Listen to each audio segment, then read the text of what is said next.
बहनों भाइयों प्रणाम।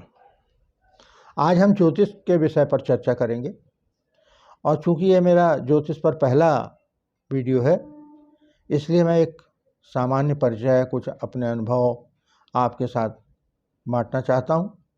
अगले आने वाले वीडियो में मैं ज्योतिषियों के पास लोगों का जिस कारण से अक्सर जाना होता है, उन विषयों पर मैं आपको जानकारी देने की कोशिश करूंगा।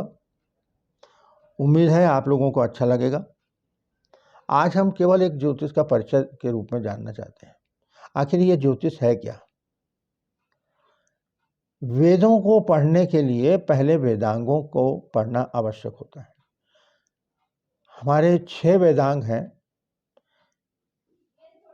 शिक्षा, व्याकरण, छंद, निरुक्त, ज्योतिष और कल्प। तो ज्योतिष एक वेदांग है और इस वेदांग को पढ़ने के बाद ही वेदों का अध्ययन शुरू होता है। ज्योतिष एक विज्ञान है। ज्योतिषम ग्रहाणाम बोधकम शास्त्रम, यह ज्योतिष के लिए परिभाषा कही जाए तो उचित होगी। इसका अर्थ है इस जीवन और जगत पर आकाशीय पिंड अर्थात ग्रह नक्षत्रों का पड़ने वाले प्रभाव के अध्ययन का शास्त्र, और इस अध्ययन से जीवन को किस तरह से सुखमय बनाया जा सके, उसकी उपयोगिता से उसकी व्याख्या करना, यह इस ज्योतिष का उद्देश्य भी है।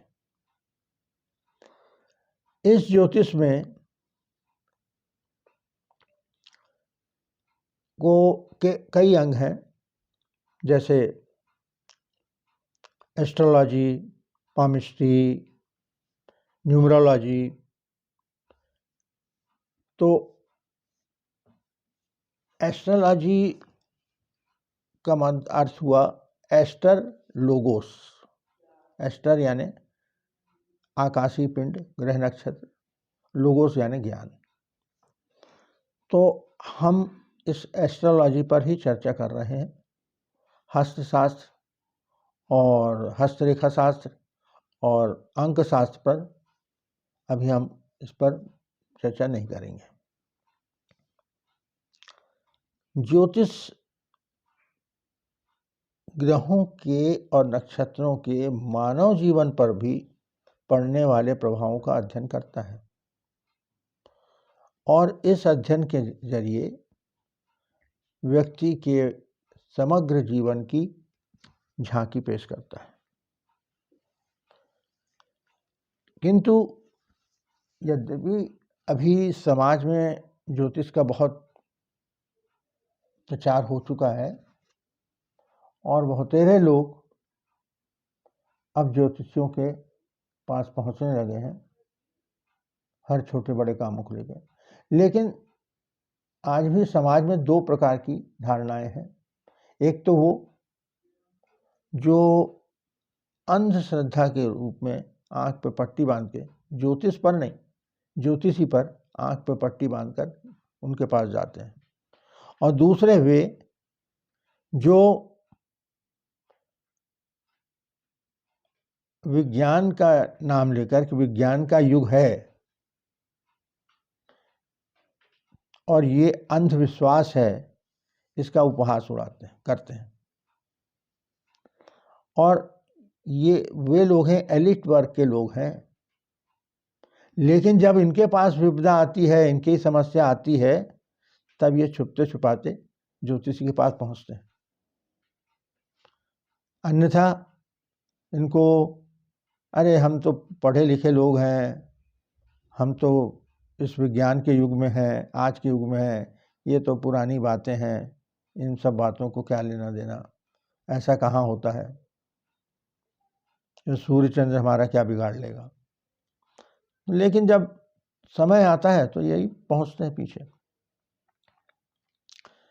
करीब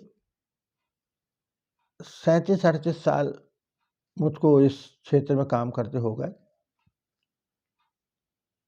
और मैंने ये जो शिक्षा प्राप्त की अपनी गूढ़ विद्याओं के प्रति रुचि रखने के कारण मैंने इसे सीखना शुरू किया था, ताकि ये जान सकूं कि आखिर इसका रहस्य क्या है, क्या ये सचमुच सही है या गलत है। तो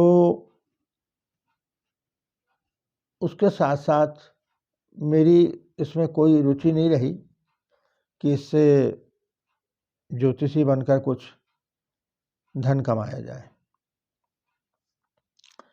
मैंने इस पे अपना अध्ययन और कुछ अपनी तरफ से कोशिश की। मैं ये नहीं समझता कि अपने आप को मैंने बहुत बड़ी कुछ खोजें कर ली हों, मैं अध्ययन ही कर रहा हूँ, समझिए। लेकिन इतने अल्प अध्ययन में भी मुझको जो परिणाम सामने देखने में आए वो बहुत ही आश्चर्य करने वाले और मन को खुश कर देने वाले थे।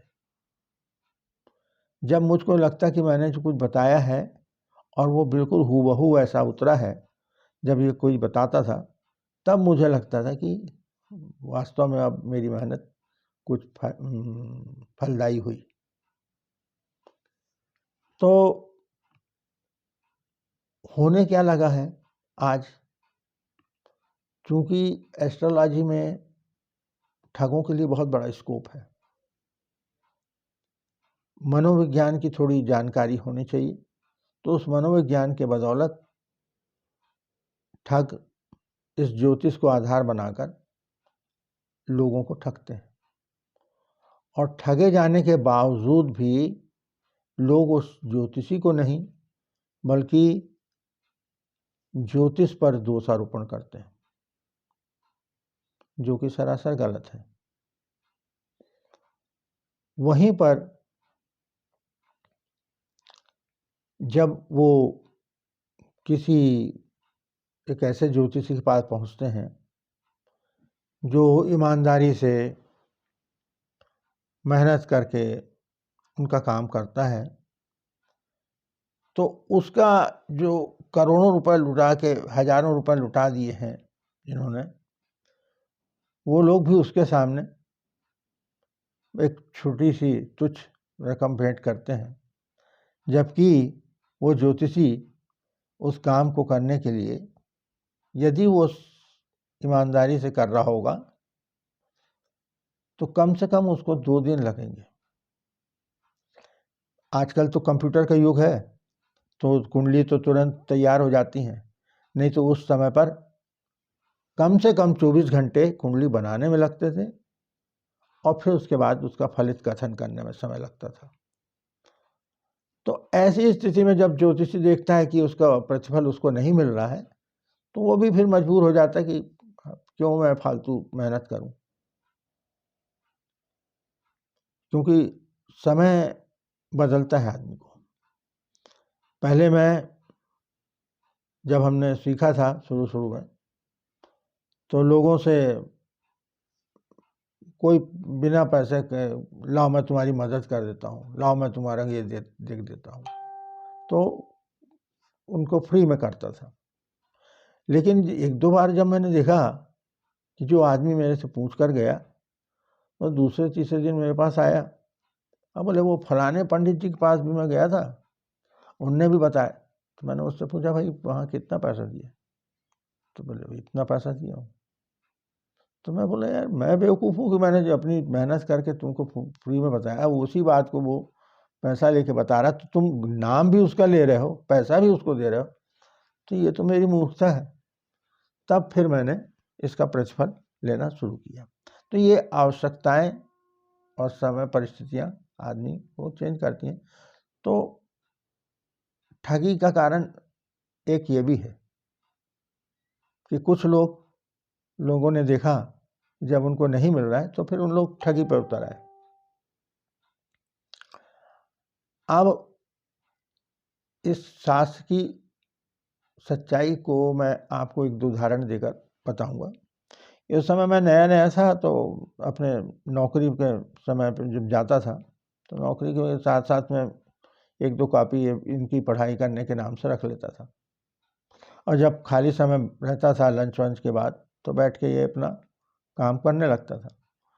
तो उसी समय एक व्यक्ति आए, दक्षिण भारत का था वह व्यक्ति, और उन्होंने देखा मुझे तो बोले, अच्छा आप भी करते हैं तिवारी जी? मैं बोला जी हाँ।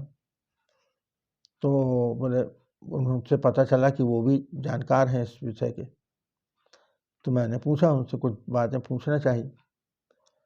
तो उन्होंने जो मेरा बताया कि भाई चूँकि मैं नाम सरनेम है तो वो तो मैं ब्राह्मण हूँ, लेकिन जब उन्होंने मेरे गोत्र के बारे में बताया कि आपका फलाना गोत्र है, भारद्वाज गोत्र है, तो मैं आश्चर्य में पड़ गया कि ये कैसे, ये तो मैंने कहीं पढ़ा नहीं। फिर मैंने इसमें कई लोगों से चर्चा भी की कि आखिर ऐसा कैसे। तो एक बात तो है कि दक्षिण भारत में इस विद्या का ज्ञान बहुत अच्छे से है, और लगभग अधिकांश ब्राह्मण इस विषय के बारे में, इस विद्या के बारे में जानते हैं, जानकारी रखते हैं, बजाय उत्तर भारत के। ये तो मेरा पहला अनुभव हुआ कि अपने जानकारी हुई इससे कि ज्योतिष में क्या चीज खासियत है। फिर उसी पीरियड में एक मेरा मित्र आया मेरे पास, उसने पूछा मुझसे कि मैं भोपाल जाना चाहता हूँ अब यहाँ से छोड़ के, तो क्या मैं वहाँ सक्सेसफुल रहूँगा? मैं बोला बिल्कुल, तुरंत निकल जाओ, वहाँ पे तुम बहुत अच्छे तरह से सफलताएं प्राप्त करोगे, यहाँ रहे तो तुम कहीं के नहीं रहोगे। और वाकई में वो चला गया। तो करीब 1-2 साल बाद वो वापस मेरे पास फिर आया और बताया कि मैं अच्छे से काम वहाँ मेरा चल रहा है, और मैं एक नया काम और शुरू करना चाहता हूँ मेरे एक पार्टनर के साथ। तो वो क्या काम मेरा सक्सेसफुल होगा और वो पार्टनर के कैसा रहेगा, पार्टनर के साथ काम करना।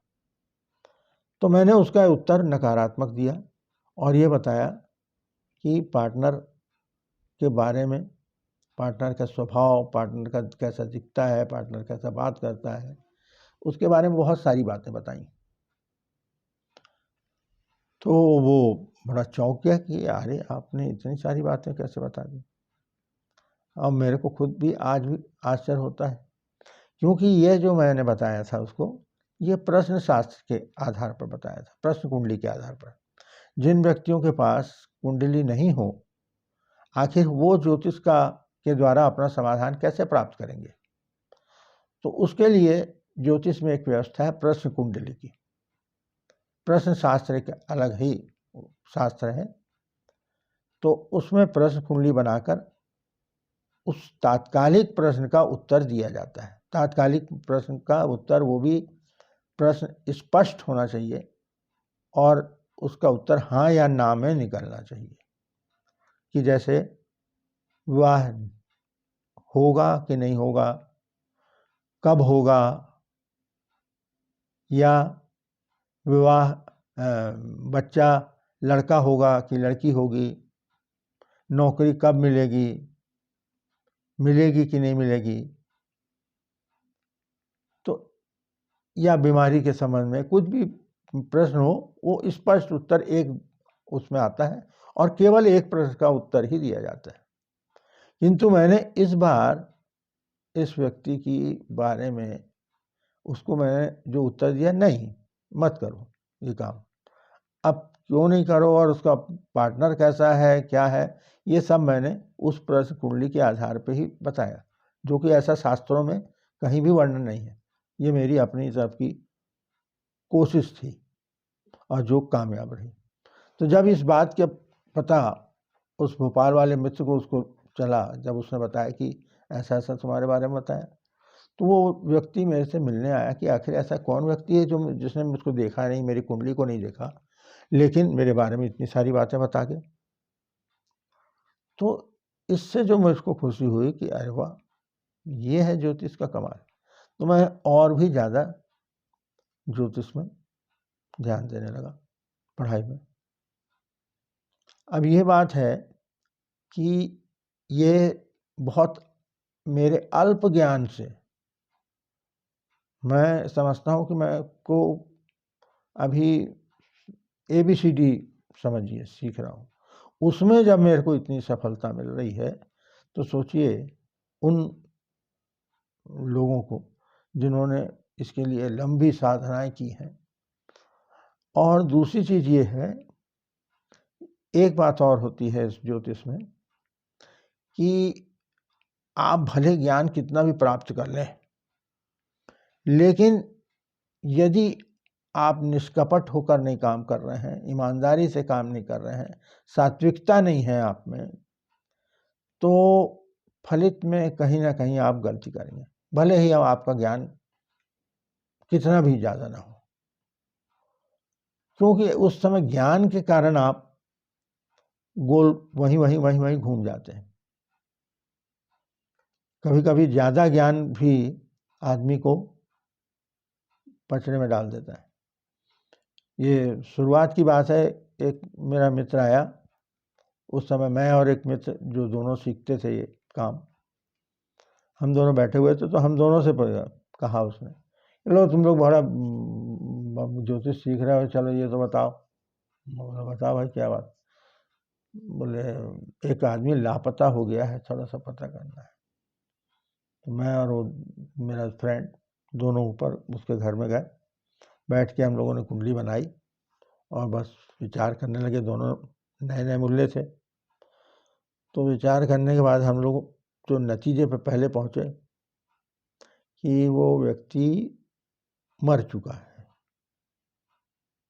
और गड्ढे में है, ये हम लोग पहले नतीजे। मगर मर गया है बोलना किसी के बारे में थोड़ा सा ये हम लोगों को उचित भी नहीं लगा। और फिर हम लोगों ने थोड़ा सा उसमें और देखा कि नहीं, फलाना ग्रह इधर है, ढिकाना ग्रह इधर है, इसका ऐसा प्रभाव पड़ सकता। तो हम लोगों ने उसको कुछ और ही उत्तर दिया कि 2-3 दिन बाद पता चलेगा, और वो यहाँ नहीं है, फलानी जगह पे है। लेकिन जब करीब 3-4 दिन बाद उसने बताया कि वो उस आदमी की डेथ हो गई है और वो कुएं के अंदर, सूखे कुएं में उसकी डेड बॉडी मिली। तब हमको लगा कि नहीं, हम पहले सही थे, लेकिन हम अपने ज़्यादा ज्ञान के उलझन में हमने अपने आप को उलझा लिया।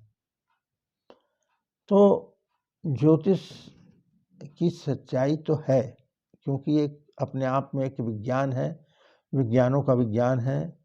इसकी उपयोगिता इतनी अधिक है कि आप हर क्षेत्र में इसे अप्लाई कर सकते हैं।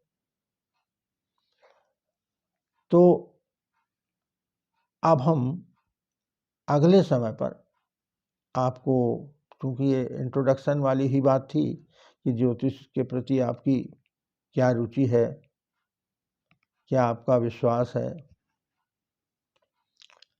तो अगले जो हमारे आएंगे वो विवाह पर होगा या नौकरी पर होगा या ग्रहों के प्रभाव के ऊपर होगा कि प्रत्येक ग्रहों का क्या प्रभाव होता है और प्रत्येक ग्रह से प्रभावित व्यक्ति का क्या होता है, किसके दुष्प्रभाव के कारण हमको क्या उपाय करने चाहिए। एक तो ये बात है कि ज्योतिष, एक चीज़ और आपको बता देना चाहूँगा कि ज्योतिष से आप किसी चीज़ को बदल नहीं सकते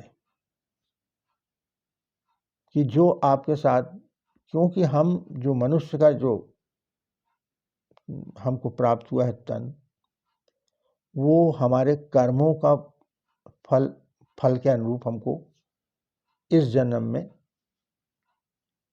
भोग उठाना पड़ता है। तो हम उन कर्मों के फलों को बदल नहीं सकते। हाँ, लेकिन कुछ कर्म के फल जो है वो हमको इसी जन्म में मिलते हैं, उन पे हम काबू कर सकते हैं। लेकिन जो पूरी तरह से ख़त्म कर दिया जाए ऐसा संभव नहीं है। हाँ, इस ज्योतिष को आप ऐसा समझ सकते हैं, तो इससे फिर फ़ायदा क्या लोग बोलेंगे, तो उसको आप ऐसा समझ सकते हैं कि जैसे मान लीजिए मैं बैठा हूँ, अब अचानक कोई मेरे पीछे आके मुझको धक्का देगा पीछे से, तो मैं सीधे नीचे मुंह के बल नीचे गिरूंगा, क्योंकि मुझको नहीं मालूम कि कौन आ रहा है अचानक और धक्का दिया तो क्या होगा। हाँ, लेकिन यदि मुझको ये मालूम है कि मुझको कोई धक्का मारने वाला है, तो मैं अपने आप को मजबूती से ऐसा बैठूंगा ताकि मैं गिरूँ ना। तो इससे ये है कि जैसे यदि आपके पास कोई बुरा समय आने वाला है और उसकी आपको जानकारी है, तो आप सतर्क रहेंगे, सावधान रहेंगे, ताकि उस तरह के हम काम ना करें। दूसरी बात, उन उपायों को करने से जो हमारे प्रारब्ध के हमको भोग उठाने हैं, उसमें कमी आ जाती है उन उपायों को करने से। जैसे रत्न पहनना भी एक उपाय होता है, और भी कई प्रकार के उपाय होते हैं। लाल किताब एक नाम की किताब है जिसमें उपाय दिए हुए हैं। तो उस तरह से उपाय करने से उसमें कुछ कमी जरूर आ जाती है, लेकिन पूरी तरह मिट जाए ऐसा संभव नहीं होता है। और यदि आपको मालूम है कि मेरे को ये अभी फिलहाल दांत में दर्द हो रहा है, और मैंने, क्योंकि मुझको मालूम है कि मेरे कुंडली में कैसा क्या चल रहा है अभी, तो अभी मैंने देखा कि मेरे उसमें सूर्य ग्रह थोड़ा पीड़ित है, तो मैंने सूर्य ग्रह को बलवान किया, और उस जो पीड़ा का समय है, मुझको मालूम है कि 2 या 3 दिन बाद सूर्य ठीक हो जाने वाला है, और वो 2-3 दिन बीतेगा, मेरा दांत दर्द भी ठीक हो जाएगा। तो इस तरह के आपको मिलते हैं। अच्छा, एक चीज़ और है कि जैसे जिस समय तक आपको कष्ट उठाने हैं, उस समय तक ही आपको कष्ट उठाना पड़ेगा। अब उसके पहले आप चाहे कितना भी आप उठापटक कर लें, तो उसमें आप ऐसा नहीं हो सकता कि वो कष्ट पूरी तरह मिट जाए। हाँ, आपको उसमें इतनी बात है कि कमी आ जाएगी, आप में सहने की ताकत आ जाएगी उस कष्ट को सहने की। ये अपने आप में ज्योतिष का एक बहुत बड़ा रोल होता है। तो ये हमको समझ लेना चाहिए। तो इन उपायों के बारे में कि भाई हम फिर क्यों उपाय करें, तो उपायों से भी फायदा होता है, इसमें कोई शक नहीं है।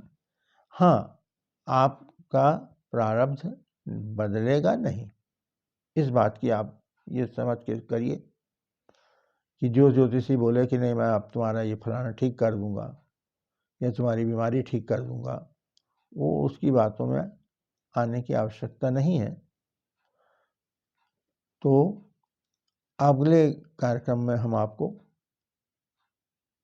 अनेक अन्य ग्रहों के बारे में, विवाह के बारे में, नौकरी के बारे में, इस तरह के वीडियो बनाते रहेंगे।